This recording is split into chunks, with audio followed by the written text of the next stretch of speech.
దేవునికి వందనాలు, అందరికి వందనాలు. ఆ దేవాదేవుడు మళ్ళీ మనం ఈ రోజు ఈ విధంగా కలుసుకునే అవకాశం ఇచ్చినందుకు దేవాదేవునికి వందనాలు చెల్లించుకుందాం. అప్పుడే 2025 సంవత్సరం నవంబర్ 29వ తేదీకి వచ్చేసాం.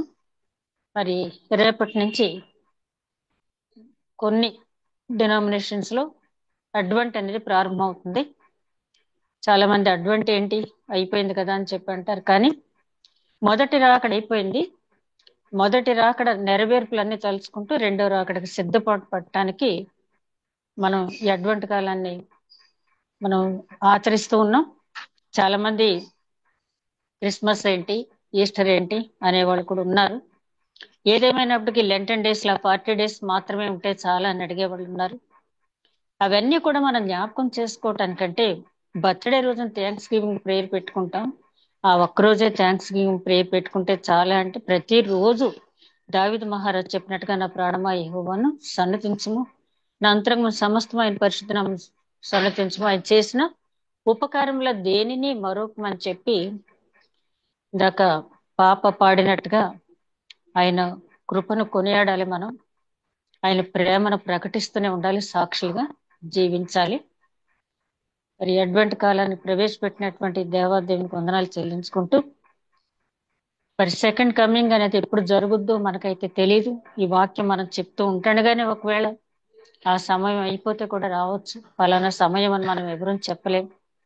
కాబట్టి ఈ క్షణమే మనది, మరుక్షణం మనది కాదు అని చెప్పి మనం సిద్ధపాటు కలిగి ఉండటానికి వాక్యం పదే పదే ఇవన్నీ కూడా మనకు తెలిసినవి అయినప్పటికీ కూడా, ఇందులో మనం ధ్యానించే క్యారెక్టర్స్ అన్ని కూడా మనకు తెలిసినవి అయినప్పటికీ కూడా ఎందుకు వాటిని మళ్ళీ పదే పదే జ్ఞాపకం చేసుకుంటున్నాము అంటే, ఆ క్యారెక్టర్స్ ద్వారా పరిశుద్ధాత్ముడు మనతో ఏం మాట్లాడాడు, మన జీవితాలకి మనం సిద్ధపాటు జీవితం కలిగి ఉండటానికి అవి ఎంత ఉపయోగపడతాయని దాన్ని మనం ఆలోచిస్తూ, ప్రతి క్యారెక్టర్ ద్వారా మనం నేర్చుకోవాల్సిన ఎన్నో అంశాలు ఉన్నాయి. కాబట్టి మన జీవిత కాలం నేర్చుకున్నా కూడా ఇంకా, ఎందుకంటే జీవ గ్రంథం జీవపు ఊట కాబట్టి ఆ జీవపు ఊట ఎన్నిసార్లు మనం ధ్యానించినా కూడా ఊట ఊరుతూనే ఉంటుంది. కాబట్టి ఇన్నిసార్లు మనం ధ్యానించిన అవకాశం ఇచ్చినట్టు దేవాదేవునికి వందనాలు చెల్లించుకుంటూ, ఈరోజు మూల వాక్యం లూకా సువార్త 2వ అధ్యాయం 25వ వచనం నుంచి 26వ వచనం వరకు. లూకా సువార్త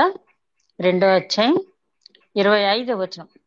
యెరూషలేము నందు సుమయోనను ఒక మనుషుడుండెను. అతడు నీతిమంతుడును భక్తిపరుడునై ఉండి ఇశ్రాయేలు యొక్క ఆదరణ కొరకు కనిపెట్టువాడును, పరిశుద్ధాత్మ అతని మీద ఉండెను. అతడు ప్రభువు యొక్క క్రీస్తును చూడక మునుపు మరణము పొందడని అతనికి పరిశుద్ధాత్మ చేత బయలుపరచబడి ఉండెను. ఆత్మవశుడై అతడు దేవాలయంలోనికి వచ్చాను. ప్రేమ మడిన మా తండ్రి, ఇంతవరకు క్షేమంగా కాపాడిన పరమేశ్వర స్థుతినైనా వందనాలు తండ్రి. మేమేమై ఉన్నామో కేవలం మీద నీ ఉచితమైన కృపలనైనా తండ్రి నైనా, మరి చక్కని ప్రార్థన ద్వారా నైనా మమ్మల్ని బలపరిచావు తండ్రి. అవును ప్రభువా, అనేక మంది కోసం ప్రార్థన చేయవలసిన బాధ్యత మా మీద ఉంది తండ్రి. నాయన నీ బిడ్డ ద్వారా ఒక బలపరిచే, మమ్మల్ని హెచ్చరించే ప్రార్థన నాయన నీవు ఆమెతో మాకు చేయించినందుకు వందనాలు. అలాగే పాప నాయన ప్రియదర్శిని ద్వారా నాయన ఒక చక్కని, ఎంతో ఉపయుక్తమైనటువంటి గీతం నీవి పాడించినందుకు వందనాలు నాయన. మరి కొద్ది నిమిషాలు వాక్యం ధ్యానించబోతుండగా నన్ను మరుగుపరిచి ఆధ్యాత్మిక సత్యాలు మీరు వెల్లడి చేయమని, వినుచున్న ప్రతి ఒక్కరికి వినగల చెవి, గ్రహించగల మనస్సు, ఆచరించగలిగే హృదయం దయచేయమని, వాక్యం ధ్యానిస్తున్న నాకు వింటున్న ప్రతి ఒక్కరికి మీ యొక్క పరిశుద్ధాత్మ నడిపింపు దయచేసి కార్యాంతము నేను బహుగా స్తుతించిన భాగ్యం దయచేయమని, ఈ రోజు మేము ధ్యానించబోతున్నటువంటి వ్యక్తి నాయన, ఆ మనుషుడు సుమయోన్ గురించి నాయన ధ్యానిస్తూ ఉన్నప్పుడు ఆ క్యారెక్టర్ ద్వారా నాయన మేమేం నేర్చుకోవాలని తండ్రి నీవే పరిశుద్ధాత్మ ద్వారా మాకు బయలుపరచమని మా ప్రభువును నీ ప్రియ కుమారుడని యేసుక్రీస్తు ద్వారా వేడుకొంచున్నాం తండ్రి, ఆమేన్. మరొకసారి అందరికీ వందనాలండి. లాస్ట్ వీక్ మనం ఆ అన్న గురించి మనం ధ్యానించుకున్నాం. ఆమె పరిశుద్ధురాలు, నీతిమంతురాలు, తర్వాత భక్తిపరురాలు, హృదయ శుద్ధి కలిగినటువంటి స్త్రీ. ఎన్నో మంచి లక్షణాలు ఆమెలో ఉన్నాయి. అన్నిటికంటే ముఖ్యంగా ఆమె దేవుని దయను, కృపను కూడా పొందుకున్నటువంటి స్త్రీ. ఆమె గురించి మనం ధ్యానించి విమోచన ప్రణాళిక గురించి ఆమె ప్రకటించిన విధానాన్ని, ఆమె జీవన విధానాన్ని కూడా మనం ధ్యానించుకున్నాం.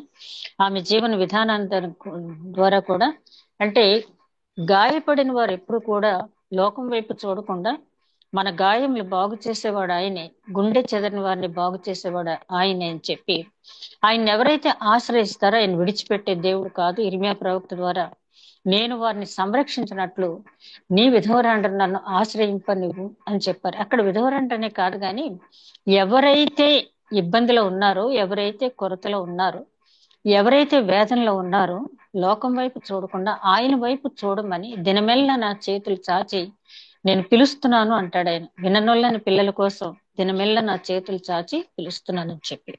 కాబట్టి మనకి ఏదైనా ఆపద వచ్చినప్పుడు వెంటనే ఆయన వైపు చూచినట్టయితే మనం ఎవరు కూడా ఊహించినటువంటి పరిష్కారం ఆయన దగ్గర మనకి దొరుకుతుంది. అట్లాంటి ధన్యకరమైన జీవితం అన్న పొందుకుంది. ఈ రోజు మనం ధ్యానించబోయే ఆ వృద్ధుడు, ఒక రకంగా చెప్పాలంటే శతాధిక వృద్ధుడు ఈ సుమయోన్ గారు. ఓల్డ్ టెస్ట్మెంట్ లో షిమ్యోను అనే నామం, న్యూ టెస్ట్మెంట్ కి వచ్చేటప్పటికి అది సుమోయోన్ గా మరి వ్రాయబడింది గ్రీక్ లో. సుమయోను అనే మాటకి ఆలకించుట లేక ఆలకించువాడు అని అర్థం. మరి సుమయోను జీవిత చరిత్ర గురించి మనం చూసేటప్పుడు ఒక్కసారి ఈ 2వ అధ్యాయం 19వ వచనం నుంచి కూడా మనం చూస్తే, అయితే మరియ ఆ మాటలన్నీ తన హృదయంలో తలపోసుకొనొచ్చు భద్రము చేసుకొనెను. ఏ మాటలంటే గొర్రెల కాపర్లు వచ్చి మరియకు ఆ దేవదూత చెప్పిన మాటలన్నీ కూడా వివరించి చెప్పడం జరిగింది. అంటే యేసుక్రీస్తు జన్మించినప్పుడు ముందుగా దేవదూత పరలోకం నుంచి వచ్చి ప్రకటించడం జరిగింది. ఆ దేవదూత గొర్రెల కాపులు చెప్పినప్పుడు గొర్రెల కాపులు చెప్పిన మాటలన్నీ కూడా మరియమ్మ గారికి ఆ గాబ్రియల్ దేవదూత ఏమైతే వివరించి చెప్పారో అవి అక్కడ వింటూ ఆమె హృదయంలో భద్రత చేసుకుంది. ఇక్కడ మనం గమనించాల్సిన విషయం ఏంటంటే జగత్తు పునాది వేయబడక మునిపే ఆ క్రీస్తు రాకడనేది దేవుని దృష్టిలో ఉంది. అంటే చాలా మంది ఇక్కడ కూడా ఒక వాదం తీసుకొస్తారు, జగత్తు పునాది వేయబడక మునిపే అన్ని నిర్ణయం అయిపోతే ఇక ఈ వాక్యం ఎందుకు, ఈ ప్రార్థనలు ఎందుకు, ఈ సందేశాలు ఎందుకని. కానీ దేవుడు మనకి సమయం ఇస్తున్నాడు, వాక్యం ఇస్తున్నాడు. ఆ వాక్యం ద్వారా మనకి అనేక మర్మాలు బయలుపరిచి మన జీవితాలు దిద్దుకోవటానికి అనేక అవకాశాలు ఇస్తూ ఉన్నాడు. అంతే తప్పించి ఎవరు నిత్య జీవానికి వెళ్తారు, ఎవరు అగ్నిగుండానికి ఆ 2వ మరణానికి వెళ్తారని ముందుగానే డిసైడ్ చేయలే. ఎందుకంటే అసలు ఆ అగ్నిగుండం అనేది అసలు మన కోసం తయారు చేసింది కాదు. అది ప్రధాన దూత ఎవరైతే దేవుని మీద తిరుగుబాటు ప్రకటించినటువంటి ఆ లూసిఫర్ ప్రకటించినటువంటి ఆ దూత వాని శిష్యుల కోసం అది ఏర్పాటు చేయబడింది. అపవాది శిష్యుల కోసం ఏర్పాటు చేయబడింది. అయితే దేవుడు ఆశించింది పరలోకం మనుషులతో నింపబడాలని. అందుకనే ప్రకటన గ్రంథం 7వ అధ్యాయంలో కూడా చూస్తాం, ఆయన పరలోక రాజ్యం మనుషులతో నింపబడి ఉందని ఆయన కోరుకుంటున్నది. అది అంతే తప్పించి ముందుగానే నిర్ణయించేసి వీళ్ళు నరకాగ్నికి వీళ్ళు నిత్య జీవానికని ఆయన ఏం డిసైడ్ చేయలేదు. అసలు నరకాగ్నికి మమ్మల్ని పంపించాలో ఆయనకి లేదు. ఎందుకంటే ఆయన ప్రేమమయుడు. దేవుడు లోకమును ఎంత ప్రేమించెను కాగా తన అద్వితీయ కుమారుని ఎందుకు పంపించాడు లోకానికంటే మనము మన క్రియల చేత తప్పిపోయి ఆ నరకాగ్నికి వెళ్ళవలసిన వారిని తన కుమారుని మన కోసం అర్పించి ఆ విలువైన పవిత్రమైన పరిశుద్ధమైన రక్తం చిందించడం ద్వారా మనకు ఆ నిత్య జీవ ప్రాప్తి ఆయన ప్రకటించాడు. కాబట్టి ఇక్కడ మనం జ్ఞాపకం చేసుకోవాల్సింది ఏంటంటే జగత్తు పునాది వేయబడక ముందే క్రీస్తు రాకడనేది దేవుడు తెలుసు. ఎందుకంటే నరుల హృదయం బాల్యం నుంచి చెడ్డది అన్నది ఆయన ఆదికాండంలో చెప్పినప్పటికీ ఆయన ముందు నుంచి తెలుసు. అంటే ఎందుకు మరి చెడ్డది అయితే దేవుడు మనకు ఫ్రీ విల్ ఇచ్చాడు. మనం పిల్లలకి ఒక ఏజ్ వరకు అన్ని చెప్తాం, డూస్ డోంట్స్ అన్ని చెప్తాం, ఆ ఫ్రీ విల్ ఇస్తాం. ఆ ఫ్రీ విల్ ని సరిగ్గా ఎవరైతే ఉపయోగించుకుంటారో, ఆ స్వేచ్ఛను ఎవరైతే ఉపయోగించుకుంటారో, స్వతంత్రాన్ని ఎవరైతే సరిగ్గా ఉపయోగించుకుంటారో వాళ్ళు మాత్రమే ఆ తల్లిదండ్రుల స్వాస్థ్యానికి అర్హులు అవుతారు కదా. అలాగే ఇక్కడ మనం గమనించినట్టయితే ఆయన పుట్టుక, అదే విధంగా ఆయన కార్యాలు, బోధ, ఆ తర్వాత శిలువ మరణం తర్వాత పునరుత్థానం, ఆరోహణం, ఇవన్నీ కూడా జరిగిపోయిన. ఇవన్నీ కూడా ఆయా సందర్భాల్లో కొన్ని డైరెక్ట్ గాను కొన్ని అంతర్లీనంగాను మనకి వివరించబడి ఉన్నాయి. ఫర్ ఎగ్జాంపుల్ మనం చూస్తే ఆదికాండం 3వ అధ్యాయం 15వ వచనం మనం చూస్తే అక్కడ నీకును స్త్రీ సంతానానికి వైరం ఉంటుంది, అది నిన్ను తల మీద కొట్టును, నువ్వు దాన్ని మడి మీద కొట్టదు. అంటే అక్కడ అది అన్న దగ్గర ఫుట్ నోట్ లో ఆయన అని ఉంది. అంటే ఆయన అంటే ఎవరంటే యేసుక్రీస్తు. అంటే దేవుడు ముందుగానే ఆదికాండం 3వ అధ్యాయం 15వ వచనంలోని ఈ కార్యాచరణ ప్రణాళిక అనేది సిద్ధపరచడం జరిగింది. అదేవిధంగా నిర్గమకాండలో మనం చూసినట్టయితే ఇశ్రాయేలీని నడిపించినప్పుడు పగలు మేఘస్తంభంగా రాత్రి అగ్నిస్తంభంగా ఉన్న దూత ఎవరో కాదు, యెహోవా యేసుక్రీస్తు అని మనకు తెలుసు. అదేవిధంగా ఆదికాండం 14వ అధ్యాయంలో మరి మెల్కీసెదెకు క్రమం చొప్పున అక్కడ ఆచరించిన వారు కూడా యేసుక్రీస్తు అని మనకు తెలుసు. అబ్రహాంతో మాట్లాడినటువంటి దేవదూత అక్కడ యేసుక్రీస్తే. అంటే మనకి ఆదికాండం దగ్గర నుంచి నిర్గమకాండలో మనం 12వ అధ్యాయం చూస్తే అక్కడ పస్కా గొర్రె పిల్లను చూపించి ఆ గొర్రెపిల్ల రక్తం ఏ ద్వారం మీద అయితే ఉందో అక్కడ ఆ మరణం దూత పాస్ ఓవర్ అవుద్ది కదా, అప్పుడు వారు రక్షింపబడతారు. అంటే భౌతిక రక్షణకి అక్కడ గొర్రెపిల్ల రక్తాన్ని ఉపయోగించారు. మన ఆధ్యాత్మిక రక్షణ పొంది ఆ నిత్య జీవంలో మనం ప్రవేశించడానికి యేసుక్రీస్తు రక్తానికి ముంగుర్తుగా అక్కడ దాన్ని చేయటం జరిగింది. ఇలా చూస్తూ పోతే మనకి ఆదికాండం దగ్గర నుంచి మరి ప్రకటన గ్రంథం వరకు ప్రతి గ్రంథంలోనూ కూడా యేసుక్రీస్తు ప్రస్తావన, అంటే యేసుక్రీస్తు అని పేరు పెట్టకపోయినా ఆయన చేసిన కార్యాలు మనం విశ్లేషించి చూచినట్టయితే నా కుడి భుజము, నా దక్షిణ హస్తం అని కొన్నిసార్లు ఆయన గురించి చెప్పబడింది. యెహోవా దేవుడు నా దక్షిణ హస్తము, నా దూత అని చెప్పి యేసుక్రీస్తుని గురించి చెప్పడం అనేది జరిగింది. అదే విధంగా మనం గమనించినప్పుడు సంఖ్యాకాండంలో 24వ అధ్యాయం 17వ వచనం అంటాడు, నక్షత్రము యాకోబులో ఉదయించును. ఆ తర్వాత యెషయా గ్రంథంలో మనందరికీ తెలిసిందే, కన్యక గర్భాన జన్మిస్తాడని చెప్పి, ఆ తర్వాత ఆలోచనకర్త, ఆ సమాధానకర్త యొక్క అధిపతి అయిన దేవుడు అని చెప్పి మనకి ముందుగానే ఆయన గురించి చెప్పబడింది. అదే విధంగా యెషయా గ్రంథం 53వ అధ్యాయంలో శ్రమ సేవకుడు అని చెప్పి అంటాం మనం ఆ అధ్యాయాన్ని. ఆ శ్రమ సేవకుని అధ్యాయంలో ఆయన ఏ విధంగా సిలువ వేయబడతాడో, ఆ సిలువలో ఆయనకి ఇరుప్రక్కల ఎవరుంటారు, ఎవరు సమాధిలో ఆయన ఉంటాడు అని చెప్పి అక్కడ ప్రకటించబడింది. ఆల్మోస్ట్ ఆల్ పునరుత్థానం వరకు కూడా అక్కడ యెషయా గ్రంథంలో మరి ఆరోహణ వరకు కూడా మనం పరిశీలించుకుంటూ వెళ్ళినైతే 66 అధ్యాయంలో కూడా మనం చూడగలము. ఇర్మియా గ్రంథంలో కూడా నీతి చిగురు అని చెప్పి అక్కడ చెప్పబడింది. కాబట్టి న్యూ టెస్ట్మెంట్ లో మాత్రమే యేసుక్రీస్తు ఉన్నారు అనుకోవటానికి మనకి లేదు. అలాగే ఇక్కడ ఉన్నటువంటి సుమియాన్ గురించి మనం ఆలోచించినప్పుడు అన్న లాగానే ఈయన కూడా న్యూ టెస్ట్మెంట్, ఓల్డ్ టెస్ట్మెంట్ కూడా, అంటే నూతన నిబంధన ఎప్పుడు ప్రారంభమైంది, క్రీస్తు జన్మించిన తర్వాతే ప్రారంభమైంది. కాబట్టి ఆ ఓల్డ్ టెస్ట్మెంట్ లోనూ ఉన్నారు, క్రీస్తు పుట్టక ముందు ఉన్నారంటే ఓల్డ్ టెస్ట్మెంట్, క్రీస్తు పుట్టిన తర్వాత కూడా ఉన్నారంటే న్యూ టెస్ట్మెంట్. ఈ రెండు నిబంధనలు కూడా ఆయన చూచారు. అదే విధంగా మనం గమనించినప్పుడు ఆయా సందర్భాల్లో యేసుక్రీస్తుని గురించి, అంటే డార్క్ పీరియడ్ 400 సంవత్సరాల తర్వాత మన మేడం జకరియా గ్రంథం చెప్తూ ఆ డార్క్ పీరియడ్ గురించి చాలా వివరంగా చెప్పారు. ఆవిడ ఏంటంటే ఆ పారసీక రాజులు, మాదీయులు, గ్రీకులు, ఆ తర్వాత రోమన్ ప్రభుత్వం, ఇట్లా యూదులు ఏ విధంగా వాళ్ళు హింసలకు గురయ్యారు. అంటే బబులోను రాజ్యంలో వారికి ఐగుప్తు బానిసత్వంలో ఉన్నట్టుగా భౌతికపరమైనటువంటి హింస లేదు, కానీ అక్కడ వారికి ఉన్నది ఏంటంటే విగ్రహారాధన చేయమని వీరిని బలవంతం చేయటం. మనకు తెలుసు కదా, దానియేలు అతని స్నేహితులు షడ్రక్ మెషక్ అబేద్నెగోలు కూడా కఠినమైన పరీక్ష విగ్రహారాధనలోనే కలిగింది. కాబట్టి ఆ రకమైనటువంటి బాధలు వాళ్ళు ఎదుర్కొన్నారు. ఆ తర్వాత రోమా ప్రభుత్వానికి వచ్చేటప్పటికి చక్రవర్తి దేవుడు, వాళ్ళకి కైజర్నే ఆరాధించాలి, చక్రవర్తి దేవుడు. కాబట్టి యేసుక్రీస్తుని గురించి కూడా చెప్పింది ఏంటంటే కైజర్ని కాక వేరే దేవుడు, ఇతనే దేవుడు అని చెప్తున్నాడని చెప్పి క్రీస్తు మీద నేరారోపణం చేయటం అనేది మనకు తెలుసు.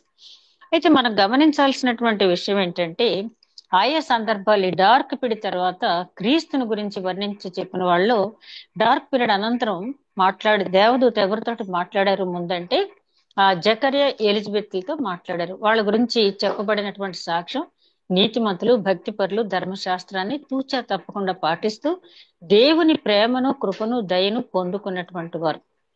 ఆ జకర్యాకి వారికి కలగపోయి బాప్తిస్మిచ్చి యోహాను గురించి అంతా వివరించి చెప్పడం జరిగింది. జకర్యా బాలుడుగా బాప్తిస్మిచ్చి యోహాను బాలుడుగా ఉన్నప్పుడు జకర్యా గీతం మనం అక్కడ చూస్తాం 2వ అధ్యాయంలో మనం 67వ వచనం నుంచి, మరియు అతని తండ్రి జకర్య పరిశుద్ధాత్మ పూర్ణుడై ఇట్లు ప్రవచించెనని చెప్పి ఆయన్ని, నువ్వు దేవుని ప్రవక్తవు అవుతావు, ఆయన మార్గాన్ని సిద్ధపరచడానికి వచ్చావు అని చెప్పి ఆ బాప్తిస్మిచ్చి యోహాను ఏం చెయ్యాలి అనేది అక్కడ పాటగా ఆయన గీతంగా పాడటం జరిగింది. జకర్య సాంగ్, అది సాంగ్ ఆఫ్ జకర్య. ఆ సాంగ్ లో తన కుమారుని దేవుడు ఎందుకు ఈ భూమి మీద ఉంచాడో, ఆయన ఏం చెయ్యాలనేది వివరించి చెప్పడం అనేది జరిగింది. జకర్య తర్వాత చూసినట్టయితే మనం ఈ సుమియోను గారు కూడా ఆ పరిశుద్ధాత్మ ఆ తర్వాత జకర్య అలా ప్రకటించిన తర్వాత బాప్తిస్మిచ్చి యోహాను తండ్రి చెప్పిన దాన్ని బట్టి ఆయన మార్గం సరళం చేయడానికి అంతకు ముందే ప్రవక్త అయిన యెషయా ద్వారా 40వ అధ్యాయంలో ప్రవక్త అయిన యెషయా ద్వారా అరణ్యంలో ఒక కేక వినపడుచున్నదని ఎవరి గురించి చెప్పబడింది, అది ఈ బాప్తిస్మిచ్చి యోహాను గురించే. అయితే ఆయన ఆ యూదా అరణ్యంలో ప్రకటిస్తూ ఉన్నాడు, ఆ దేవుని రాజ్యం సమీపంగా ఉన్నది, మారు మనసు తగిన ఫలాలు పొందండి, ఫలించని ప్రతి చెట్టు నరకబడి గొడ్డలతో నరకబడి అగ్నిలో కాల్చబడుతుందని ఆయన ప్రకటించారు. అంతవరకు దేవుడు ఆయనకి ఇచ్చాడు. ఆ తర్వాత మనం గమనించినప్పుడు ఇక్కడ సుమయోను గారు ఏం పరిశుద్ధాత్మ ద్వారా ముందు మరియమ్మ గారికి ఆమె ఎలా గర్భం ధరిస్తుంది, ఆ పుట్టబోయే శిశువు ఏం చేస్తాడు, ఎదిగి ఏమవుతాడని కొంతవరకు మరియమ్మ గారికి ఆ గబ్రియల్ దేవదూత వివరించి చెప్పడం జరిగింది. ఆ గబ్రియల్ దేవదూత చెప్పగా మిగిలిన అంశాలు ఇప్పుడు సుమయోను ద్వారా మరియమ్మ గారికి యోసేఫ్ గారికి వివరించిన సందర్భాన్ని ఇక్కడ మనం చూస్తూ ఉన్నాం. మనం గమనించాల్సింది ఏంటంటే, యేసుక్రీస్తు జన్మించక ముందు అంతా ప్రకటించబడింది. ఇప్పుడు సుమయోను మాటల్లో ఏది కూడా క్రొత్త మాట లేవు. మనం పరిశీలించి చూస్తే ఓల్డ్ టెస్ట్మెంట్ లో ఏమైతే చెప్పబడినవో అవే మళ్ళీ సుమయోన్ గారు చెప్తున్నారు. ఈ మాటలే మళ్ళీ పౌలు గారు పత్రికలో కూడా చెప్పడం జరిగింది. ఎందుకంటే ఒక మాట ఇద్దరి చేత పలకబడితే ఇద్దరు సాక్షులు ఉంటే అది స్థిరపరచబడును అంటే ఓల్డ్ టెస్ట్మెంట్ లో చెప్పారు. ఓల్డ్ టెస్ట్మెంట్ లోను న్యూ టెస్ట్మెంట్ లో చెప్పిన వారికి చాలా ఏజ్ గ్యాప్ ఉంది. అలాగే ఇక్కడి నుంచి మళ్ళీ పత్రికలో చెప్పిన వారికి చాలా ఏజ్ గ్యాప్ ఉంది. ఈ ముగ్గురితోటి చెప్పించింది ఎవరంటే పరిశుద్ధాత్ముడు. మనం గమనించాల్సింది ఏంటంటే ఓల్డ్ టెస్ట్మెంట్ లో చెప్పిన, న్యూ టెస్ట్మెంట్ లో చెప్పిన, ఎపిజిల్స్ లో చెప్పిన పరిశుద్ధాత్మ ప్రేరణ చేత మాత్రమే వాళ్ళు చెప్పడం అనేది జరిగింది. అదే విధంగా ప్రతి వచనం కూడా ఆదికాండం దగ్గర ప్రకటన గ్రంథం వరకు కూడా ఎవరు సొంత ఆలోచనతో వ్రాయలేదని చెప్పి పేతురు గారు చాలా దృఢంగా చెప్పడం జరిగింది. పరిశుద్ధాత్మ ప్రేరణ చేత పరిశుద్ధాత్ముడు చెప్పడం వల్ల వ్రాయబడినవే. ఆ ఓల్డ్ టెస్ట్మెంట్ లో కొన్ని చరిత్ర గ్రంథాలు మాత్రం అక్కడ జరిగిన సంఘటనలు రాయటం జరిగింది. కానీ దేవుడి గురించి చెప్పాడు, ఎప్పుడు కూడా దేవుని కార్యాల గురించి వివరించి జరగబోయే సంగతులు ముఖ్యంగా చెప్పేటప్పుడు పరిశుద్ధాత్ముడు చెప్పి వ్రాయించినవే. ఇక ఇక్కడ మరియమ్మ గారి గురించి మనం ఆలోచించినప్పుడు ఆమె తల పోసుకుంటుందంటే ఏం తల పోసుకుంటుంది, తను గర్భం ధరించక ముందు గబ్రియల్ దేవదూత ఏమైతే చెప్పాడో ఆ మాటలే మళ్ళీ దేవదూతలు గొర్రెల కాపుర్లు చెప్పడం, గొర్రెల కాపుర్లు వచ్చి తనకు చెప్పడం ఆమె ఆలోచించుకుంటూ తల పోసుకుంటూ ఉంది. ఆ తర్వాత 20వ వచనంలో చూస్తే, అంతటా గొర్రెల కాపుర్లు తమతో చెప్పినట్టుగా తాను విన్న వాటిని కన్న వాటిని గూర్చి దేవుని మహిమపరుచుతూ స్తోత్రం చేయించు వెళ్ళిరి. ఆమె తన మనసులో భద్రపరుచుకుంది, వాళ్ళు స్తోత్రం చేస్తూ వెళ్ళారు. మరియమ్మ గారు ఇంకొకసారి హృదయంలో భద్రం చేసుకున్న సంఘటన కూడా మనం చూస్తాం. లూకాసు సువార్త 2వ అధ్యాయం 51వ వచనంలో యెరూషలేం దేవాలయానికి వాడుక చొప్పున మరి తీసుకువెళ్ళినప్పుడు వాళ్ళు 3 దినముల ప్రయాణం చేసేసిన తర్వాత మరియమ్మ గారు యోసేఫ్ గారు వెనక్కి తిరిగి చూస్తే యేసుక్రీస్తు కనపడనప్పుడు అక్కడికి వెళ్ళి, బాబు ఏంటి ఇక్కడ ఉన్నావు, నేను ఎంత భయపడిపోయాను నీ గురించి అని చెప్పి మరియమ్మ గారు అడిగినప్పుడు యేసుక్రీస్తు అన్న మాట ఏంటంటే, అమ్మా నేను నా తండ్రి పని మీద ఉండాలని మీకు తెలియదా అని చెప్పి అంటాడు. ఆమె మరు మాట్లాడకుండా ఆమె తల పోసుకుందంట, హృదయంలో భద్రం చేసుకుందంటే, అవును ఇతడు భౌతికంగా నా గర్భాన్ని జన్మించినప్పటికీ ఇతను దైవ కుమారుడు కాబట్టి ఈయనకి తండ్రి పరలోకపు తండ్రి కాబట్టి ఆయన చిత్తాన్ని నెరవేర్చడానికి ఇక్కడికి వచ్చాడు కాబట్టి ఆయన పని మీద నా కుమారుడు ఉంటాడని చెప్పి ఆ మాటలను హృదయంలో భద్రపరుచుకుంది. ఆ తర్వాత 21వ వచనం చూస్తే, ఆ శిశువును సున్నతి చేయవలసిన 8వ దినమున వచ్చినప్పుడు గర్భమందాయన పడక మునుపు దేవదూత చేత పెట్టబడిన యేసు అను పేరు వారు ఆయనకు పెట్టిరి. మనకి మత్తయి సువార్తలో తెలుసు కదా, ఆయనకు యేసు అని పేరు పెడతాం. అంటే యేసు అంటే రక్షకుడు అని అర్థం.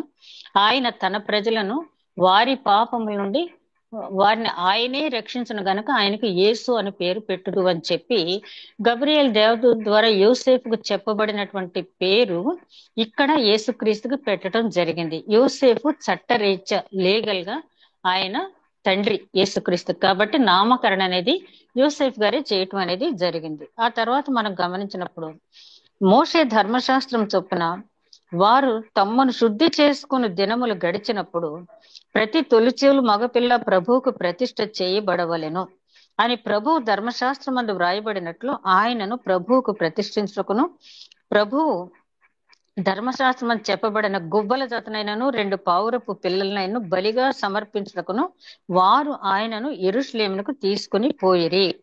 ఇక్కడ మనం గమనించినట్టయితే ఈ వచనం అంతా కూడా మనం గమనించినప్పుడు ఈ 24 వచనం మనం గమనిస్తే 2 గువ్వల జతనైనా 2 పావురాయిల జతనైనా అర్పించడానికి వాళ్ళు అక్కడికి వెళ్ళటం అనేది జరిగింది. ఇక్కడ మనం గమనించినప్పుడు చాలా మంది ఆ యేసుక్రీస్తుకి ప్రాయశ్చిత్తార్థ బలి అర్పించడానికి లేకపోతే పాప పరిహారార్థ బలి ఏదో అర్పించడానికి వెళ్ళారని పొరపాటు పడతారు. కానీ లేవీకాండం 12వ అధ్యాయంలో మనం గమనించినట్లయితే అక్కడ చాలా క్లియర్ గా వ్రాయబడి ఉంది. లేవీకాండం 12వ అధ్యాయం మనం గమనించినప్పుడు అక్కడ 8వ వచనం వరకు చాలా క్లియర్ గా వ్రాయబడినటువంటి అంశాన్ని మనం గమనించినట్టయితే అక్కడ ఆ బలి అర్పించడం అనేది ఆ పుట్టిన బిడ్డ గురించి కాదు కానీ అక్కడ అర్పించే బలి ఎవరి గురించి అంటే తల్లి మరియ గురించి అర్పించడం జరుగుతుంది.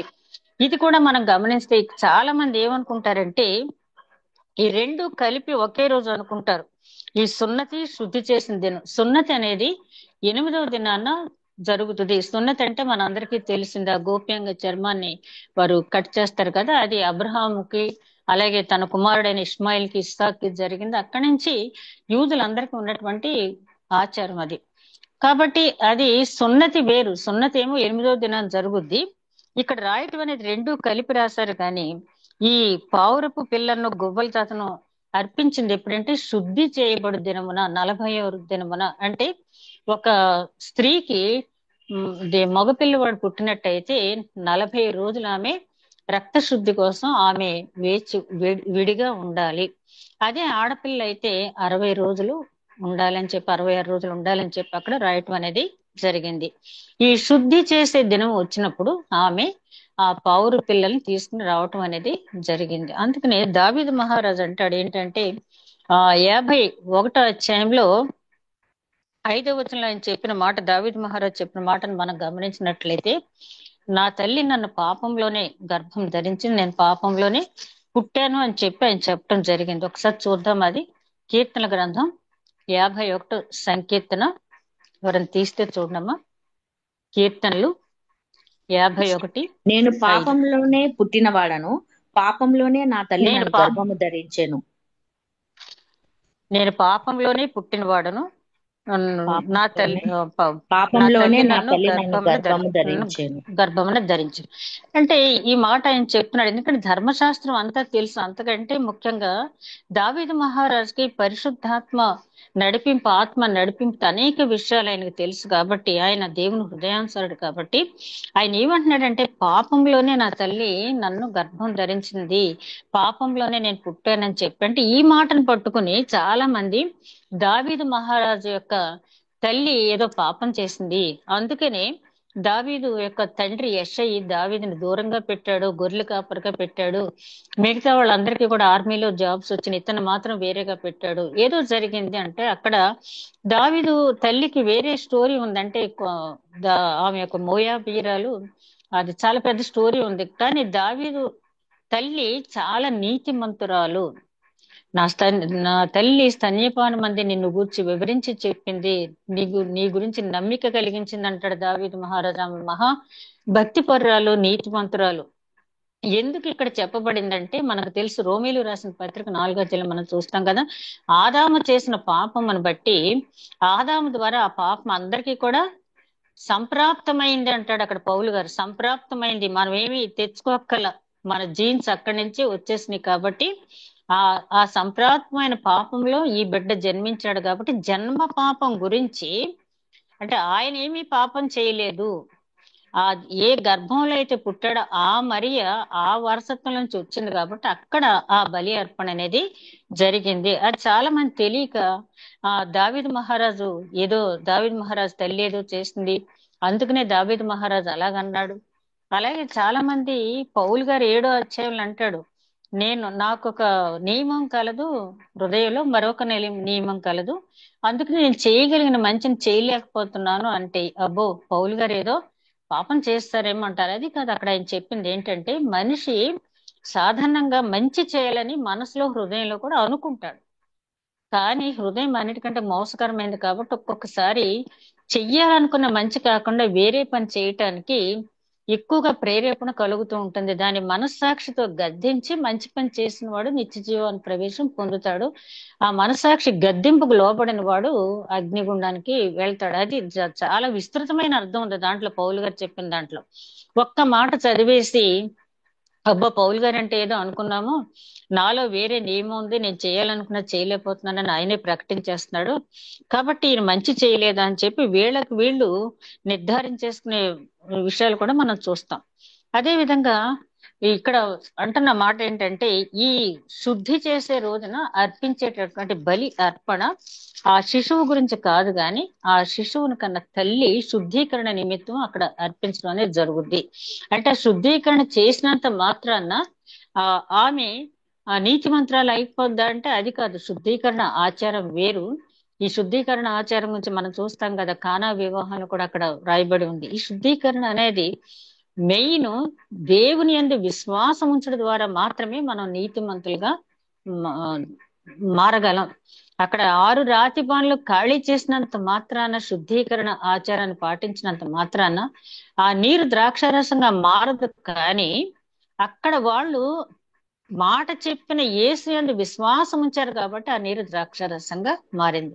కాబట్టి శుద్ధీకరణ ఆచారం చేస్తే వాళ్ళు నీతిమంతులుగా మారిపోతారా అని కాదు. అయితే ఇక్కడ మళ్ళీ ఇంకొక సందేహం కూడా మనకు రావచ్చు. నీతిమంతులు అంటున్నారు, యేసుక్రీస్తు శిలువ మరణాన్ని వీళ్ళు చూడలేదు, ఆ రక్తం చిందించడం కూడా వీళ్ళు చూడలేదు, ఆ రక్తం మీద వీళ్ళు ఎట్లా విశ్వాసం ఉంచుతారు, అంతకుముందే వీళ్ళ నీతిమంతులు అంటున్నారని చెప్పి, మరి మొట్టమొదటిగా నీతిమంతుడిగా దేవుని చేత ప్రకటించబడినటువంటి వ్యక్తి నోవాహు జీవిత చరిత్ర మనం చూసినప్పుడు 120 సంవత్సరాలు దేవుడు చెప్పినప్పుడు వర్షం అంటే ఏంటో తెలియకపోయినా, ఏమీ తెలియకపోయినా ఆయన చెప్పినట్టుగా ఓడ నిర్మించాడు. అంటే దేవుని మాటని ఆజ్ఞగా పాటించి శిరస వహించాడు. అదే దేవుడికి ఆయన నీతిగా ఎంచాడు. అబ్రహాంలో కూడా అదే నీతిగా ఎంచాడు. ఇక్కడ మనం గమనించినప్పుడు మరియమ్మ గారికి అది ఎందుకంటే ఆ శుద్ధీకరణకి కేవలం ఆ ధర్మశాస్త్ర ఆచారం నెరవేర్చడానికి మాత్రమే ఆవిడ అక్కడికి వచ్చారు. దట్టు ఆవిడకి మాత్రమే గాని ఆ బిడ్డకు మాత్రం కాదు. అక్కడికి వచ్చేటప్పటికి అక్కడ ఏం జరిగింది 25వ వచనంలో మనం చూస్తాం కదా, యెరూషలేము నందు సుమోయోను అని ఒక మనుషుడు ఉండెను. అతడు నీతిమంతుడు భక్తిపరుడునై ఉండి ఇశ్రాయేలు యొక్క ఆదరణ కొరకు కనిపెట్టువాడు, పరిశుద్ధాత్మ అతని మీద ఉండెను. ఈయన గురించి 3 క్వాలిటీస్ చెప్పారు. ఏంటంటే నీతిమంతుడు, భక్తిపరుడు. చాలా మంది ఉంటారు ఇలా మన పరిశుద్ధ గ్రంథంలో. ఈయనకున్నటువంటి ఎడిషనల్ క్వాలిఫికేషన్ ఏంటంటే ఇశ్రాయేలీల ఆదరణ కోసం కనిపెట్టుచున్నాడు. ఏంటి ఇశ్రాయేలీలకు వచ్చిన ఆదరణ, ఏంటి లోటు ఏంటి, మరి అక్కడి నుంచి బబులో నుంచి వచ్చిన తర్వాత ఇశ్రాయేల్కి వచ్చిన లోటు ఏంటి, ఆలయం కట్టుకునే వాళ్ళు కట్టుకున్నారు, లేకపోతే బబులోనే ఉండిపోయేవాళ్ళు ఉండిపోయారు. ఇక్కడ వచ్చిన లోటు ఏంటంటే వాళ్ళకి నిజ దేవుణ్ణి ఆరాధించుకునేటటువంటి అవకాశం లేకుండా అనేక రకాలైనటువంటి హింసలకు గురవుతూ ఉన్నారు. చీకటిలోను మరణఛాయల్లోనూ ఉన్న వారికి అరుణోదయం అనుగ్రహించబడుతుందని చెప్పి మరి ప్రవక్త అయిన యెషయా చెప్పినట్టు, అదే విధంగా లూకా సువార్త 1వ అధ్యాయంలో కూడా మనం చూస్తాం. అయితే వీళ్ళకి దేనికోసం చూస్తున్నారు అంటే వీరిని ఆదరించే మెస్సయ్య వస్తాడని చెప్పి వాళ్ళు చూస్తూ ఉన్నారు. ఇశ్రాయేలీల ఆదరణ కోసం. అంటే సుమయోనికి ధర్మశాస్త్రం బాగా తెలుసు, ప్రవక్తల ప్రవచనాలు తెలుసు, లేఖనాలు తెలుసు. తెలియటం మాత్రమే కాకుండా విశ్వసించాడు, నిరీక్షిస్తూ ఉన్నాడు. కాబట్టి నేను ఎట్లాగైనా ఆ వచ్చే మెసేజ్ చూడాలి అనే ఒక జీవంతో కూడా నిరీక్షణ ఉంది. కాబట్టి ఆ నిరీక్షణ ఉండటం మాత్రమే కాకుండా ఆయన భక్తి జీవితం నీతిమత్వంతో ఉండటం వలన అది కాకుండా ఆయన కోరిక కూడా నీతిమంతుల కోరిక సఫలమగునని చెప్పి అన్నా గురించి మనం ధ్యానించినప్పుడు చూసాం కదా. ఆయన తన కోసం, తన విమోచన కోసం కాదు గాని ఇశ్రాయేలీల ఆదరణ కోసం కనిపెట్టి చూస్తూ ఉన్నాడు కాబట్టి పరిశుద్ధాత్మ అతని మీద ఉండెను. ఇక్కడ మనం గమనించాల్సింది ఏంటంటే, మనకు కూడా ఉంటది, మన మీద పరిశుద్ధాత్మ ఉండాలి, మరి పరిశుద్ధాత్మ నడిపింపు ఉండాలి, పరిశుద్ధాత్మ నాలో ఉండాలి, నన్ను నడిపించాలి, ప్రతి విషయం పరిశుద్ధాత్ముడు నాకు బయలుపరచాలి, సుమయోనికి బయలుపరిచినట్టే అని అనుకుంటాం. కానీ ఆ పరిశుద్ధాత్ముడు మన మీద ఉండాలి అంటే మనం ఏమి కలిగి ఉండాలి అనేది అక్కడ చాలా క్లియర్ గా ఇవ్వటం జరిగింది. నీతిమంతమైన జీవితం, భక్తితో కూడిన జీవితం, అంతేకాకుండా ప్రతిఫలాక్ష లేకుండా తన జనాంగం కోసం కనిపెట్టుకుని, తన జనాంగం యొక్క ఆదరణ కోసం కనిపెట్టుకుని చూచేటటువంటి ఒక బ్రాడ్ మైండెడ్నెస్ అండ్ విశాల హృదయం కలిగి ఉండాలి. అట్లా ఉన్నప్పుడు పరిశుద్ధాత్ముడు తప్పకుండా ఒక సుమయానికే కాదు మనకి కూడా ఉండటం అనేది జరుగుద్ది. తర్వాత అతని మీద ఉండెను. అతడు ప్రభువు యొక్క క్రీస్తును చూడక మునుపు మరణము పొందడని అతనికి పరిశుద్ధాత్మ చేత బయలుపరచబడి ఉండెను. ఆత్మవశుడై అతడు దేవాలయానికి వచ్చాను. దేవాలయానికి ఎలా వచ్చాడు? ఆత్మవశుడై వచ్చాడు. మనం ప్రతి ఆదివారం చర్చికి వెళ్తున్నాం కదా, ఆత్మవశులై వెళ్తున్నామా లేదా? మనతో పాటు ఆత్మవశం అంటే వారి తలల మీద నిత్య ఆనందము ఉండును అంటాడు సంకీర్తన 126లో. సంతోషగానంతో పనులు మోసుకుని వస్తారు, వాళ్ళ తలల మీద నిత్య ఆనందము ఉండును. తలల మీద నిత్య ఆనందం అంటే తల మీద ఆనందం కనపడదు, కానీ మనం ఆత్మవశులై చర్చిలోకి మనం ప్రవేశించాలి అంటే ఎట్లాగైతే సుమియోను ఒక కరెక్ట్ అంటే కోరిక, మనకు కూడా చాలా కోరికలు ఉంటాయి, కానీ ఆయనకున్నటువంటి కోరిక ఏంటంటే నేను తప్పకుండా మెస్సియాని చూడాలి అనుకున్నప్పుడు అతనికి ఏం బయలుపరచబడిందంటే అతని కోరిక నెరవేర్పు జరుగుతుందని ఎవరో మనుషులు చెప్పటం కాదు, పరిశుద్ధాత్మడే వాగ్దానం ఇచ్చాడు. నీవు ఆ యేసుని చూడక ముందు, ఆ మెస్సియాని చూడక ముందు నీవు మరణించవు అని చెప్పి అతనికి వాగ్దానం ఇవ్వబడింది. ఇవ్వబడిన వాగ్దానాన్ని నమ్మి మరి ఎంత కాలం వేచి ఉన్నాడు, ఎప్పుడు అతనికి పరిశుద్ధాత్మ చేత బయలుపరచబడింది అనేది మనకి ఇక్కడ తెలియదు. ఏ వయసులో అతనికి బయలుపరచబడింది అనేది మనకు తెలియదు, కానీ ఎంత కాలం నిరీక్షించాడంటే జీవిత కాలం, అతను శతాధిక వృద్ధుడు అయ్యే వరకు కూడా నిరీక్షించాడు. మన అబ్రహాం జీవితాన్ని చూసినప్పుడు నీకు సంతానం కలుగుద్దని చెప్పిన తర్వాత ఎంతకాలం వేచి ఉన్నాడు అబ్రహాం? 25 సంవత్సరాలు వేచి ఉన్న తర్వాత వాగ్దాన పుత్రుడు పుట్టాడు. అలాగే వాగ్దానం వచ్చిన తర్వాత ఒక్కొక్కసారి వెంటనే నెరవేర్పు జరగవచ్చు, కొన్నిసార్లు లేట్ అవ్వచ్చు. మనం చేయవలసింది ఏంటంటే వాగ్దానం ఇచ్చిన వాడు నరుడు కాదు, నమ్మదగిన వాడని మనం విశ్వసించినట్లయితే ఆ వాగ్దానాన్ని చేత పట్టుకున్నాయా, నువ్వు నాకు వాగ్దానం ఇచ్చావు, ఆ వాగ్దానం నేను కన్నులారా చూచి ఆనందించాలి అని చెప్పి ప్రార్థిస్తూ, కేవలం ప్రార్థించడం మాత్రమే కాకుండా మరి భక్తి జీవితం నీతిమత్వంగా జీవించినప్పుడు తప్పకుండా మన కోరిక నెరవేరుతుంది. అక్కడ మనం గమనించినట్టయితే తర్వాత అంతటా ధర్మశాస్త్ర పద్ధతి చొప్పున ఆయన విషయమై జరిగించుటకు తల్లిదండ్రులు శిశువైన యేసును దేవాలయంలో తీసుకుని వచ్చినప్పుడు అతడు తన చేతులలో ఆయనను ఎత్తుకొని, ఇది మామూలుగా చదువుతుంటే మనం చదువుకుని వెళ్ళిపోతే ఏమి ఉండదు, కానీ లోక రక్షకుడైన యేసు క్రీస్తు, బాలుడైన యేసు క్రీస్తుని చేతిలోకి తీసుకున్నాడు అంటే ఎంత ధన్యకరమైన జీవితం. ఆ వాగ్దానాన్ని పట్టుకుని అంతకాలం నిరీక్షించాడు కాబట్టి అలా చేతిలోకి తీసుకోగలిగాడు. మనం ఇక్కడ ఆలోచించవలసింది అతని కోరిక చాలా మంచి కోరిక, నీతిమంతుడైన వాడి కోరిక అది. ఆ కోరిక నెరవేర్చబడింది. ఇప్పుడు మనం బాలుడైన యేసుని చేతిలో తీసుకోవటం కాదు, కానీ ఆ లోకరక్షకుడైన యేసు క్రీస్తుని మన హృదయంలోకి తీసుకునే స్థితిలో మనం ఉన్నామా? మన హృదయాలు ఆ విధిగా ఉంచుకోగలుగుతున్నామా?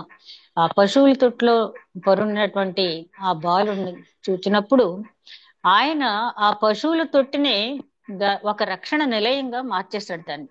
ఆ పశువుల తొట్టిని ఇవాటికి కూడా బెత్లెహేము మరి లక్షలాది మంది సందర్శకులు వెళ్ళి ఆ ప్రాంతాన్ని చూసి ఆ సంఘటనలన్నీ జ్ఞాపకం చేసుకుంటున్నారు. అంటే ఆయన పెద్ద భవనంలో పుట్టకపోయినా, లేకపోతే పేరెన్నిటువంటి ప్రాంతంలో పుట్టకపోయినా, మరి అన్న గురించి మనం జ్ఞాపకం చేసుకున్నాం కదా, గలిలయ లాంటి ప్రాంతంలోంచి యేసుక్రీస్తు అన్న గారు కూడా వచ్చారు. గలిలయలో నజరేతులోంచి యేసుక్రీస్తు నజరేతులోంచి మంచిది ఏదైనా రాగలదా అని ఉంది కదా. అలాగే ఇక్కడ మనం గమనించినట్టయితే సుమయోను చేతిలోకి తీసుకున్నటువంటి రక్షకుడు, సుమయోను చేతిలోకి వెళ్ళినటువంటి రక్షకుడు నీ నా హృదయంలోకి రావటానికి కూడా ఆయన సిద్ధంగా ఉన్నాడు. ఈ క్రిస్మస్ కాలంలో మనం ముఖ్యంగా గమనించాల్సింది ఏంటంటే, మనం ఆచారపరంగా క్రిస్మస్ చేసుకోవటం కాదు, కానీ ఎన్నో క్రిస్మస్ మనకు వెళ్ళిపోయాయి.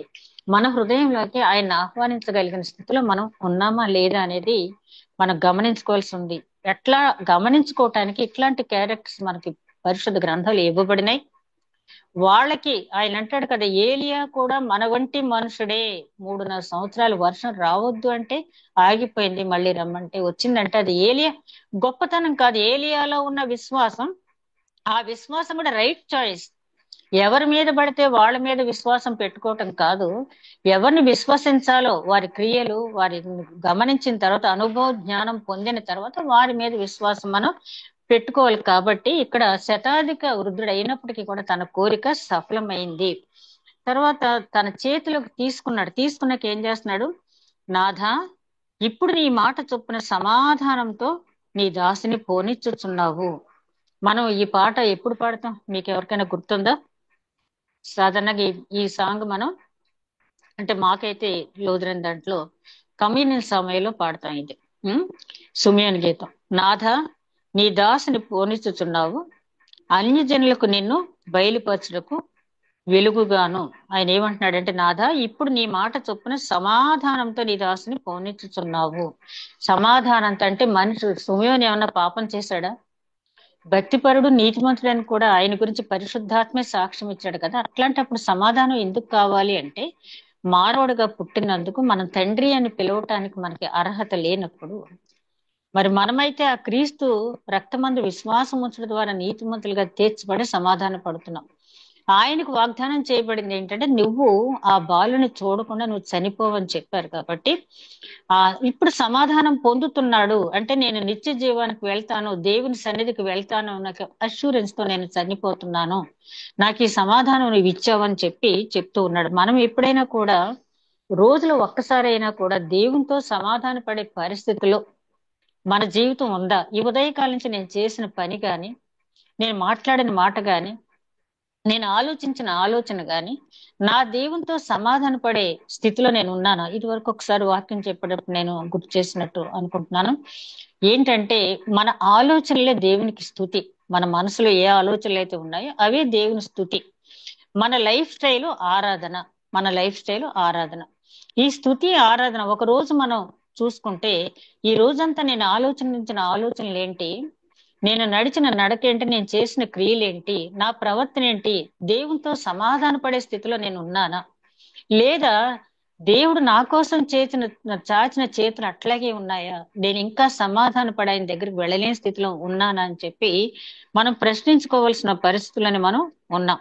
అదే విధంగా ఆయన అంటున్నాడు, అన్యజనులకు నిన్ను బయలుపరచుటకు వెలుగుగాను, అన్యజనులకు నేను బయలుపరచు వెలుగుగాను. ఇక్కడ మనం గమనించినప్పుడు 42వ అధ్యాయంలో యెషయా గ్రంథం 42వ అధ్యాయం 6వ వచనంలో అక్కడ చెప్పబడినటువంటి మాట మనం గమనించినట్టయితే, గ్రుడ్డివారి కన్నులు తెరుచుటకును బంధింపబడిన వారిని చెరసాల నుండి వెలుపలకు తెచ్చుటకు ఎందుకు వస్తాడు యేసుక్రీస్తు అనే దాన్ని ఈ అధ్యాయంలో ఇక్కడ మాట్లాడటం జరిగింది. ఇదిగో నేను ఆదుకున్న సేవకుడు అని మొదలు యేసుక్రీస్తు గురించి, ఆయన ప్రణాళిక గురించి, అదే విధంగా యేసుక్రీస్తుకి యెహోవా దేవుడికున్న సంబంధాన్ని గురించి అంతా ఈ అధ్యాయంలో చాలా తేటతెల్లంగా ఉంటుంది. తర్వాత చదవండి, 42 అధ్యాయాలు చాలా అంశాలు మనం తెలుసుకోవాల్సినవి ఉంటాయి.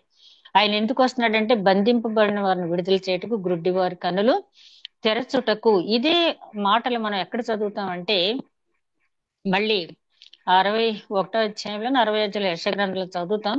తర్వాత లూకా సువార్తలో 4వ అధ్యాయంలో మన 19వ వచనం చూస్తాం. నాజరేతు మేనిఫెస్టో అంటాం.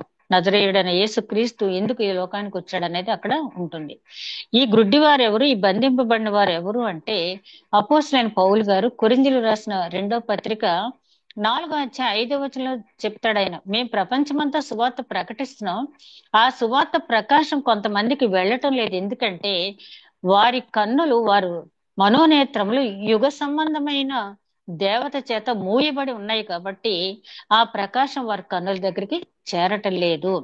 ఆ ప్రకాశం వారి కన్నుల దగ్గరికి వెళ్ళటానికే యేసుక్రీస్తు ఆయన ఉన్నంత కాలం ఆ బోధలు గాని, ఆశ్చర్యక్రియలు గాని, సూచక్రియలు గాని, మహత్కార్యాలు గాని ఆయన చేయటం జరిగింది. పరలోక నివాసిగా ఉండాలంటే మన జీవితం ఎట్లా ఉండాలి అనేది ఆయన చెప్పడం జరిగింది. ఆ తర్వాత ఒక గ్రేట్ కమిషన్ మనకు తెలుసు కదా, మత్తయి సువార్త, మార్కు సువార్తలో చివరి అధ్యాయంలో మీరు ప్రపంచ నలుమూలలకి వెళ్ళండి, సువార్త ప్రకటించండి, తండ్రి కుమార పరిశుద్ధాత్మ పేర బాప్తిస్మ ఇవ్వండి అని చెప్పి. మార్క్ సువార్తలో సదాకాలం నేను మీకు తోడుగా ఉంటానని చెప్పడం, లూకా సువార్తలో పాప క్షమాపణ నిమిత్తము మారు మనసు నిమిత్తము మీరు ప్రకటించండి అని చెప్పారు. అదే అపోస్తులైన పౌలు గారు, ఆ 12 మంది అపోస్తులు కూడా చేసిన పని అదే. ఇక 49వ అధ్యాయానికి వచ్చేటప్పటికి 49వ అధ్యాయం, యెషయా గ్రంథం 49వ అధ్యాయం 6వ వచనం మనం గమనించినట్టయితే, ఇక్కడ ఆ పై వచనాలను మనం గమనించినప్పుడు, నీవు యాకోబు గోత్రపు వారిని ఉద్ధరించినట్లు, ఇశ్రాయేలులో తప్పించబడిన వారిని రప్పించినట్లు, నా సేవకుడై ఉండుట ఎంతో స్వల్ప విషయము. భూ దిగంతముల వరకు నీవు నేను కలుగచేయు రక్షణకు సాధనమొకటికై అన్యజనులకు వెలుగై ఉండునట్లు నిన్ను నియమించి ఉన్నాను. ఆ యెహోవా దేవుడు యేసుక్రీస్తు చెప్తున్న మాట ఏంటంటే, నువ్వు కేవలం ఇశ్రాయేలు గోత్రికుల్ని నడిపించడం మాత్రమే కాదు, నీ మీద ఉన్నటువంటి పెద్ద బాధ్యత ఏంటంటే అన్యజనులకు నీవు వెలుగుగా ఉండాలి. చాలా మంది అంటారు యేసుక్రీస్తు ఈ లోకానికి కేవలము ఇశ్రాయేలీల గురించి పంపించబడ్డాడు. రైట్, ముందు అక్కడికే వెళ్ళమన్నాడు. పౌలు గారు ఏది చేసినా కూడా మొదట యూదునికి, తర్వాత గ్రీసు దేశస్తునికి అంటాడు. ఇశ్రాయేలీలకు ముందు చెయ్యాలి, ఆ తర్వాత అన్యులకి. ఇశ్రాయేల్ తిరస్కరించారు. ఆయన స్వకీయుల యొద్దకు వెళ్ళను, వారు ఆయన్ని తిరస్కరించనని చెప్పి యోహాను సువార్త 1వ అధ్యాయం 11వ వచనంలో చాలా తేట తెల్లంగా వ్రాయబడింది. అది జరుగుద్దని యెహోవా దేవుడు ముందే తెలుసు కాబట్టి అక్కడ ముందు చెప్పింది ఏంటంటే, నువ్వు ఇశ్రాయేల్ గోత్రపు వారిని రక్షణ మార్గంలో నడిపించడం పెద్ద ఇదేం కాదు, స్వల్ప కార్యమే. అది నువ్వు చేయవలసిన పెద్ద కార్యం ఏంటంటే అన్యజనులకు వెలుగుగా, అంటే వాక్యపు వెలుగు, వాక్యమై ఉన్న యేసుక్రీస్తుని వారు తెలుసుకునేటట్టు చేయటమే ఆయన మీద ఉన్నటువంటి పెద్ద బాధ్యత. అదే విధంగా నీ ప్రజలైన ఇశ్రాయేల్ మహిమగాను, ఇశ్రాయేలీలకు మహిమ అంటే ఇశ్రాయేలీలు ఆల్రెడీ యెహోవా దేవుణ్ణి అంగీకరించారు. ఇక వాళ్ళు చేయవలసింది ఏంటంటే యేసుక్రీస్తుని దేవుని కుమారుడుగా వారు అంగీకరించాలి. ఆల్రెడీ ఎంతో మంది అంగీకరించారు, ఇంకా అంగీకరించవలసిన వారు ఉన్నారు. అలా అంగీకరించిన వారు మహిమగా, దేవునికి మహిమగా ఉంటారు. ఆల్రెడీ వాళ్ళు వెలిగింపబడ్డారు. ఆ వెలుగు మహిమగా మారాలి అంటే వారు యేసుక్రీస్తుని దైవ కుమారుడుగా అంగీకరించాలి, మెస్సయ్యగా అంగీకరించాలి. అప్పుడు దేవునికి మహిమ. అదే విధంగా హగ్గయి ప్రవక్త ద్వారా కూడా దేవుడు చెప్పింది, అనేక మంది ప్రవక్తల ద్వారా, ఆయన పూర్తిగా ఆయన ఆలయం మహిమతో నింపబడాలి అంటే అన్యజనుల అర్పణ అక్కడ ఉండాలి అన్నాడు. అంటే కేవలం ఇశ్రాయేలీలే కాదు కానీ అన్యజనులందరూ కూడా అక్కడ ఉండాలి. ఇలా చెప్పాలంటే దీనికి చాలా రిఫరెన్స్లు ఉంటాయి, మనం చెప్పడానికి చాలా సమయం అయిపోద్ది. కానీ ఇక్కడ ఆయన చెప్తున్నాడు, నాథ, ఇప్పుడు నీ మాట చొప్పున సమాధానంతో నీ దాసును పోనిచ్చుచున్నావు. అన్ని జనులకు నిన్ను బయలుపరచుటకు వెలుగుగాను, నీ ప్రజలైన ఇశ్రాయేలుకు మహిమగాను, నీవు సకల ప్రజల ఎదుట సిద్ధపరిచిన నీ రక్షణ నేను కన్నులారా చూచితిని. బాలుడైన యేసుక్రీస్తులో ఏం చూశాడంట? బాలుడైన యేసుక్రీస్తులో సుమయన్ గారు ఏం చూశారు? అన్ని జనులకు రక్షణ, ఇశ్రాయేల్ మహిమ అనేది ఆయన చూడగలిగాడు. ఎందుకంటే పరిశుద్ధాత్ముడు చెప్పాడు రాబోయే యేసుక్రీస్తు ద్వారా ఈ రక్షణ, ఈ విమోచన, ఈ సమాధానం అన్ని ఉంటాయి. అలాగే యేసుక్రీస్తు ఈయన ఎట్లా గుర్తించాడు? యేసుక్రీస్తు ఆయన ఎట్లా గుర్తించాడు? ప్రవక్త యెషయా గ్రంథంలో వ్రాయబడింది, ఆ తర్వాత ఇర్మీయా గ్రంథాల్లో వ్రాయబడింది. ఆ తర్వాత ప్రతి ప్రవక్త కూడా ఈయన గురించి చెప్పడం అనేది జరిగింది. ఆ తర్వాత దూతలు సాక్ష్యం ఇచ్చారు. దూతలు కూడా పరలోకం నుంచి వచ్చిన దూతలు కూడా సాక్ష్యం ఇచ్చారు. కాబట్టి ఇవన్నీ చూసిన తర్వాత నేను ఎవరి కోసం అయితే నిరీక్షిస్తున్నానో ఆ యేసుక్రీస్తు ఈయన, ఈ బాలుడైన యేసే నేను ఎదురు చూస్తున్నటువంటి అభిషిక్తుడు అని చెప్పి ఆయన నిర్ణయించుకున్నాడు. నీ రక్షణ నేను కన్నులారా చూశాను అంటే నేను సమాధానంగా వెళ్ళిపోతున్నాను. ఎవరైతే నీ యందు విశ్వాసం ఉంచుతారో, నీవు చిందించిన రక్తం మందు విశ్వాసం ఉంచుతారో వారికి నీవు రక్షణ కలుగు చేస్తావు. అందుకనే గలతీలు రాసిన పత్రిక 6వ అధ్యాయంలో దేవుని ఇశ్రాయేలు అంటాడు. ఇశ్రాయేల్ గోత్రంలో పుట్టినంత మాత్రాన నిజమైన ఇశ్రాయేల్ కాదు, కానీ దేవుని మనసు గెలుచుకున్న వాడే, ఆజ్ఞానుసారంగా నడుచుకుంటూ దేవుని కృపను పొందిన వాడే నిజమైన ఇశ్రాయేల్. కాబట్టి అట్లాంటి ఇశ్రాయేల్ గురించి ఇక్కడ మాట్లాడుతూ ఉన్నాడు ఆయన. యోసేపును ఆయన తల్లియు ఆయనను గూర్చి చెప్పబడిన మాటలను విని ఆశ్చర్యపడెను. యోసేపు అంటే యోసేపు గారికి ఈ మాటలు చెప్పబడలేదు దూత ద్వారా, గబ్రియేల్ దూత ద్వారా. మరియమ్మ గారికి కూడా ఈ మాటలు చెప్పబడలేదు. రెండు కొత్త విషయాలు వింటున్నారు. ఏంటంటే ఈయన అన్యజనులకు వెలుగు, ఇశ్రాయేలుకు మహిమగాను ఉంటాడు అనే ఒక క్రొత్త విషయం ఆయన వినటం జరిగింది. అంత మాత్రమే కాకుండా ఇదిగో ఆ తర్వాత వారిని దీవించాడు, ఇద్దరిని కూడా దీవించి, ఎవరిని? యోసేపుని, మరియమ్మ గారిని. ఇదిగో అనేక హృదయాలోచనలు బయలుపరచబడినట్లు ఇశ్రాయేల్లో అనేకులు పడుటకు తిరిగి లేచుటకును వివాదాస్పైన గుర్తుగా ఈయన నియమించబడి ఉన్నాడు. రెండో మాట చెప్తున్నాడు ఏంటంటే ఈయన ఇశ్రాయేలీలు అనేక మంది పడటానికి తిరిగి లేవటానికి వివాదాస్పదమైన గుర్తుగా ఉంటాడు. ఏంటి వివాదాస్పదమైన గుర్తు అంటే యెహోవాయే దేవుడు అని చెప్పి నమ్ముతున్న యూదులకి యేసుక్రీస్తు దైవ కుమారుడని వారు అంగీకరించలేకపోతున్నారు. అదే వాళ్ళలో ఉన్నటువంటి వివాదం. పడుటకు లేచుట కంటే ప్రవక్త అయిన యెషయా ద్వారా చెప్పడం జరిగింది, ఇదిగో సియోనులో అమూల్యమైన రాయి నేను ఏర్పాటు చేస్తూ ఉన్నాను, నిషేధించిన రాయి మూలకు తలరాయి, సియోనులో నేను అమూల్యమైన రాయిని ఏర్పరుస్తున్నాను, ఆ రాయి మీద పడిన వారు తునకలవుతారు, ఆ రాయి ఎవరి మీద అయితే పడుతుందో వారు నశించిపోతారని చెప్పడం జరిగింది. అంటే రాయి మీద పడిన వారు తునకలవుతారు అంటే విరిగి నలిగిన హృదయం కలిగి ఉంటారు. ఆ రాయి మీద ఎవరైతే పడతారో, దావీదు రాసిన సంకీర్తన మనం 51వ సంకీర్తన చూస్తే ఆ పశ్చాత్తాప కీర్తన, తునకలైన వారి జీవితం ఎట్లా ఉంటుంది, జక్కై జీవితం, దావీదు జీవితం, ఇట్లాంటి వారి జీవితాలు చూసినప్పుడు ఆ రాయి మీద వారు పడింది కాబట్టి విరిగి నలిగిన హృదయంతో దేవుణ్ణి అంగీకరించారు. అదే విధంగా ఆ రాయి వారి మీద పడితే అంటే ఉగ్రత. అయితే ఇదే మాటని రోమిలు రాసిన పత్రికలో 2వ అధ్యాయంలో పౌలు గారు హెచ్చరిస్తాడు, అయ్యో దేవుని అనుగ్రహం పొందటానికి మీరు ఎందుకు తొందరపట్టలేదు, ఆగ్రహాన్ని పొందటానికి ఎందుకు మీరు పరిగెడుతున్నారని చెప్పి హెచ్చరించడం జరిగింది. అంటే ఆ రాయి మీద పడిన వారు ఏమవుతారు? తునకలు అవుతారు. రాయి వారి మీద పడితే నశించిపోతారు. అంటే ఆ రాయిని ఆశ్రయించి, ఆ నిషేధించిన రాయి, అమూల్యమైన రాయి, సియోన్లో పెట్టబడినట్టు ఆ యేసుక్రీస్తుని ఆశ్రయించిన వారు విరిగి నలిగిన హృదయంతో, పశ్చాత్తాప హృదయంతో ఆయన దరి చేరినప్పుడు ఆ నిత్య జీవ మహిమ ప్రవేశం పొందుతారు. ఎవరైతే ఆయన వ్యతిరేకిస్తారో ఆయన వారి మీద పడినట్లయితే వారు నిత్య అగ్నిగుండానికి వెళ్ళిపోతారు. అంత అర్థం ఉంది ఈ మాటలో. అది కూడా మరియమ్మ గారితో యోసేపుతో ఆయన చెప్పడం అనేది జరిగింది. అదే విధంగా ఇంకొక మాట ఆయన చెప్తున్నాడు, ఈయన నియమింపబడి ఉన్నాడని చెప్పి చాలా మరియమ్మ గారు హృదయంలో చాలా వేదన చెందే మాట ఒకటి చెప్తాడు ఆయన. ఏంటంటే, మరియు నీ హృదయంలోనికి ఒక ఖడ్గము దూసుకొని పోవును ఆయన తల్లి అయిన మరియతో చెప్పాను. చివరికి ఏమన్నాడు? ఈయన అన్యజనులకు వెలుగు, ఇశ్రాయేలీలకు మహిమ. అదే విధంగా ఇశ్రాయేల్లో పడిపోయే వారికి, లేపబడే వారికి ఈయన ఒక వివాదాస్పద గుర్తు అన్నాడు. మూడోది ఏమిటంటే చాలా గొప్ప అంటే హృదయాన్ని స్వీకరించలేనటువంటి మాట, నీ హృదయంలో ఒక ఖడ్గము దూసుకుపోతుంది. ఏంటి ఆ ఖడ్గం అంటే యేసుక్రీస్తు శిలువ మరణం. ధర్మశాస్త్రం తెలిసినటువంటి స్త్రీ మరియమ్మ గారు 53వ అధ్యాయంలోనే యెషయా గ్రంథంలో ఆయన సిలువ వేయబడతాడని ప్రకటించబడింది, ఆయన సమాధి గురించి కూడా ప్రకటించబడింది, అన్ని తెలుసు మరియమ్మ గారికి. కానీ ఆ యోసేపు గారు ఆ సమయంలో, అమ్మ నీ హృదయంలో ఖడ్గం దూసుకుపోతుంది. ఆ ఖడ్గం ఆమె ఎంత కాలం భరించిందంటే ఆమె గర్భిణీ స్త్రీగా ఉన్న దగ్గర నుంచి కూడా ఆమె మరణం పొందే వరకు కూడా ఆ ఖడ్గాన్ని ఆమె మోస్తూనే ఉంది. అందుకని ఆమెను పూజించడం కాదు కానీ ధన్యకరమైన జీవితం ఆవిడదని మనం జ్ఞాపకం చేసుకోవాలి. ఇక్కడ సుమయోను జీవితాన్ని మనం పరిశీలించినప్పుడు కొన్ని ప్రశ్నలు మాత్రం మనం వేసుకున్నట్టయితే ఆయన క్యారెక్టర్ని మనం ధ్యానించినందుకు మనం ఏమైనా ప్రయోజనం పొందామా లేదన్నది మనం ఆలోచించాలి. ఇక్కడ పరిశుద్ధాత్మ అతని మీద ఉంది అన్నారు. ఎలా ఉంటుందంటే మనం ఆలోచించాం, నీతిమంత జీవితం, భక్తి జీవితం. అదేవిధంగా మన తోటి సహోదరుల ఆదరణ కోసం, శత్రువుల కోసం ప్రార్థన చేయమన్నాడు కదా, హింసించే వారి కోసం ప్రార్థించమన్నాడు కదా, అది మనం చెయ్యాలి.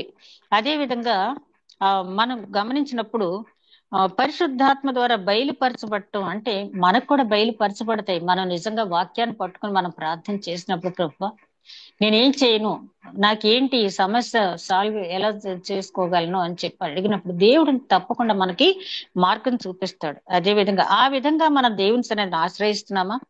రక్షకుని చేతిలో తీసుకున్న సుమయాన్ని చూచిన మనం ఈ క్రిస్మస్ కాలంలో బాలుడైన యేసును గురించి మనం ధ్యానించుకున్న సమయంలో, రాకడ సమయంలో, రెండో రాకడ సమయంలో వస్తున్న క్రీస్తుని ఎదుర్కోగలిగే స్థితిలో మనం ఉన్నామా? వాక్యానుసారంగా వాక్యం విని వదిలిపెట్టేసే వారంగా కాకుండా ఆ వాక్యం ధ్యానిస్తూ శతాధిక వృద్ధుడైనటువంటి సిమియోను, శతాధిక వృద్ధురాలైనటువంటి మరి అన్న ఎట్లాగైతే నిరీక్షించారో, శతాధిక వృద్ధుడైనటువంటి జకర్య, శతాధిక వృద్ధురాలైనటువంటి ఎలిజబెత్ వారి నిరీక్షణ కోల్పోకుండా ఆ బాప్తిస్మిచ్ యోహానైన ప్రవక్తను ఎట్లాగైతే పొందుకోగలిగారో, అట్లాంటి ధన్యకరమైన జీవితం మనం జీవించడానికి మన వాక్య ఉపదేశాన్ని మనం ఉపయోగించుకుంటామా, లేకపోతే విని విడిచిపెట్టేవారుగా ఉంటున్నామా? అదే విధంగా మనం గమనించినప్పుడు రక్షణ ప్రణాళిక ప్రకటించబడింది. అప్పుడు సుమయోను ప్రకటించాడు. మనకి అంతా వివరంగా వివరించబడింది రక్షణ ప్రణాళిక అంతా కూడా. ప్రణాళిక విని విడిచిపెట్టే వాళ్ళగా ఉన్నామా? ఆ రక్షణ ప్రణాళిక ఆచరించేవారుగా మనం ఉన్నామా? అదే విధంగా ఆ తల్లిదండ్రులు ఆశ్చర్యపడ్డారు.